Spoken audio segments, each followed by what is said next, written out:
કચ્છ એલસીબીની મોટી સફળતા, છેતરાયેલા અરજદારને 28 લાખની પૂરેપૂરી રકમ પરત કરાવી. ભુજ. પશ્ચિમ કચ્છ લોકલ ક્રાઇમ બ્રાન્ચે એલસીબી છેતરપિંડીનો ભોગ બનેલા રાજસ્થાનના એક અરજદારને તેમના ગુમાવેલા 28 લાખ પરત કરાવીને તેરા તુજકો અર્પણ ના સૂત્રને સાર્થક કર્યું છે. બ્યાવર રાજસ્થાનના નિત્યાનંદ ઉપાધ્યાય નામના વ્યક્તિને આરોપીઓ હુસેન ઉર્ફે ભાભાત્રાયા, સલમાન ગુલામશાહ સૈયદ અને અંકુર જોશીએ સસ્તું સોનું આપવાની લાલચ આપી વિશ્વાસઘાત કરી 28 લાખ પડાવી લીધા હતા. આ મામલે ભુજ શહેર એ ડિવિઝન પોલીસ મથકે ગુનો નોંધાયા બાદ તપાસ એલસીબીને સોંપાઈ હતી.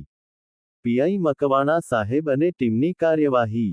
આ ગુનાની તપાસમાં પોલીસ ઇન્સ્પેક્ટર એમ મકવાણા સાહેબ, એચઆર જેઠી સાહેબ તથા જેબી જાદવ સાહેબની ટીમે ઊંડાણપૂર્વક તપાસ હાથ ધરી ત્રણેય આરોપીઓ પાસેથી ઠગાઈમાં ગયેલી પૂરેપૂરી રકમ કબજે કરી હતી.